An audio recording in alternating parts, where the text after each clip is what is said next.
Are men okay? Not in the slightest. Now let's learn some fun facts about one of the most iconic dinosaurs, the Stegosaurus. The Stegosaurus was a species of dinosaur that lived during the Jurassic period, and its name translates roughly to roofed lizard.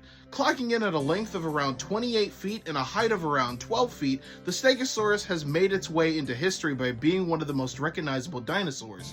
Now, the thing that makes it so recognizable, especially in shape, are those big, pronounced spikes on its back. As iconic as those spikes are, paleontologists don't have a definitive answer as to what they were used for. Some speculate that they were used for defensive purposes, such as looking bigger than they actually are, or maybe even protecting them from carnivorous bites from up above. Other paleontologists speculate that they had been used for display purposes for the sake of mating, in the same vein that larger horns or more flamboyant feather colors would benefit males in the animal kingdom. Another very recognizable trait of the Stegosaurus are those tail spikes on its tail.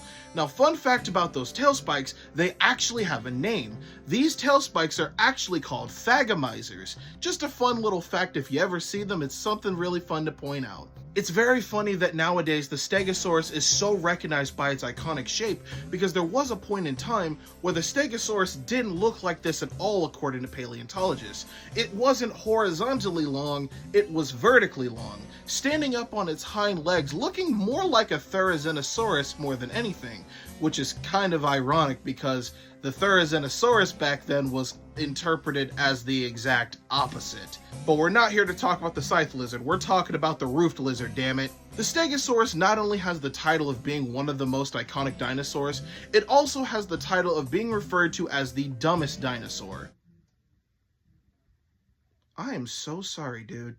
Now, paleontologists don't just refer to this as the dumbest dinosaur for the sake of being mean. There is some merit to suggest that it wasn't as intelligent as some of its other dinosaur counterparts. One of the things that suggests this is the fact the brain to body ratio, is that it's very proportionally small relative to its body. But some paleontologists come to the Stegosaurus's defense in defending it in the fact that they think that that title is unfound. They believe that the Stegosaurus actually had two brains, one of those brains being for controlling the tail and the other being for body maneuverability. This would give it a nice defensive edge against other dinosaurs, maybe in territorial battles or to defend itself from oncoming carnivores. But regardless of titles and speculations about the dinosaur, one thing is 100% certain, is that the Stegosaurus will remain one of the most iconic dinosaurs for many years to come.